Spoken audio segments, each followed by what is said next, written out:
नमस्कार दोस्तों और प्यारे बच्चों, आप सभी का ऑनलाइन सर्व शिक्षा विद्यालय में स्वागत है।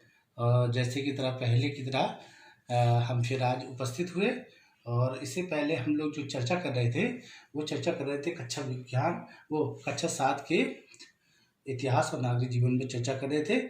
और इससे पहले पाठ एक इस्लाम का उदय और उसका भारत में आगमन, ये पाठ हमारा चल रहा था। और इस सिलसिले में हमने जो छोड़ा था तराइन का युद्ध। और तराइन के युद्ध के बारे में हमने आपको बता दिया था कि तराइन का युद्ध भारत में, तराइन के युद्ध में भारतीयों को असफलता मिली, यानी कि जो राजपूत राजाओं थे उनको सफलता मिली और दिल्ली और भारत में जो है तुर्कों का जो है तुर्क भारत में अपना आधिपत्य करने में सफल रहे। इस पर हमने चर्चा कर रहे थे और चर्चा चल रही थी कि तराइन का युद्ध हुआ। विभिन्न राजपूत वंश के राजा जो थे वो आपस में क्या थे, वो विभिन्न राजपूत वंश के राजा आपस में लड़ने में लगे थे, लड़ रहे थे। किसी न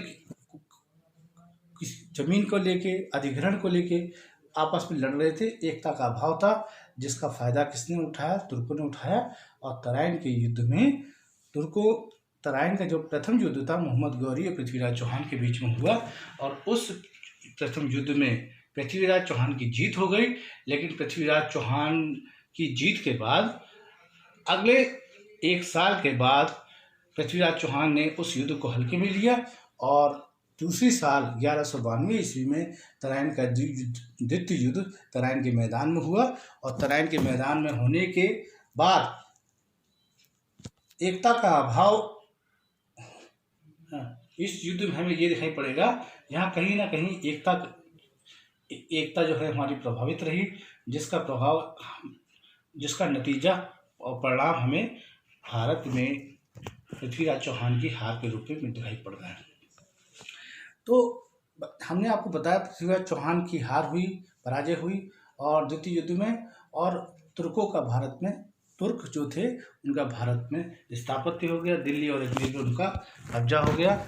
तो इसी के ये अपने टॉपिक पे बात चल रही थी कि किस तरीके से अब हम बात करेंगे कि आखिर ऐसे कौन से कारण थे जिन कारणों के कारण भारतीय असफल रहे और तुर्क जो है भारत में आक्रमण करने में और अब भारत में अपना राज्य स्थापित करने में सफल रहे। तो आगे हम इस पर चर्चा बच्चों करते हैं। तो देखते हैं, हमने आपको समझाने के लिए तो तुर्क की जीत का कारण क्या था। भारत में तुर्क की जीत का कारण क्या था? भारत में तुर्क की जीत का पहला कारण था राजपूत राजाओं में एकता का अभाव। तो इससे पहले मैंने आपको बताया है राजपूत राजा जो कि अपनी सीमा को बढ़ाने में लगे थे और उस सीमा को बढ़ाने के चक्कर में वो आपस में एक दूसरे से शत्रुता ले रहे थे, जिसके कारण उन्हें एकता का प्रभाव कम दिखाई पड़ता है। अब दूसरा देखिए, राजपूत राजाओं द्वारा पुरानी युद्ध प्रणाली और तथा शस्त्रों का प्रयोग। राजपूत राजाओं ने युद्ध में लड़ने के लिए, क्योंकि शक्तिशाली थे ही, विजय प्राप्त होती थी, लेकिन उन्होंने अपनी युद्ध प्रणाली को नहीं बदला और ना ही शस्त्रों को बदलना, जो कि इनकी हार का मुख्य कारण रहा। तीसरा है युद्ध सेना के, तुर्क सेना के पास अच्छी नस्ल के घोड़े और फुर्तीले घुड़सवार थे। देखिए इसका सबसे बड़ा कारण क्या था कि उन्होंने अपनी घोड़े की नस्लों और फुर्तीले घुड़सवारों पर भी ध्यान दिया, जबकि यहाँ पे क्या था कि यहाँ पे अभ्यास का जो है प्रभाव कम दिखाई पड़ता है। और ये फुर्तीला होने की मतलब, इसका मतलब वो निरंतर अभ्यास करते थे, निरंतर युद्ध लड़ते रहते थे, जिससे उनके घुड़सवार और घोड़े ये दोनों क्या है, फुर्तीले, उस पर जो वो ज़्यादा ध्यान देते थे। चौथा हमारा पॉइंट है तुर्क सेना में कुशल तीरंदाज होते।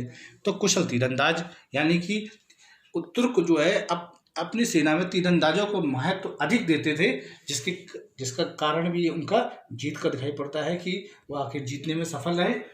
पांचवा जो है सबसे इम्पोर्टेंट पॉइंट जो हमें दिखाई पड़ता है कि भारतीय समाज में व्याप्त ऊंच एवं छुआछूत की भावना। तो बच्चों आपने देखा कि ये जो छुआछूत की भावना और ऊंच नीच की भावना जो हमारे समाज में, आपने देखा सिंधु घाटी की सभ्यता के समय नहीं थी, लेकिन उसके बाद हमें अब देखिए छुआछूत और ऊंच नीच की भावना से क्या प्रभाव पड़ा कि जो ऊंचे राजा महाराजा हैं वो नीचे, जो नीचे लोग हैं, नीचे तबके के लोग हैं, उनको वो ज़्यादा महत्व नहीं देते थे।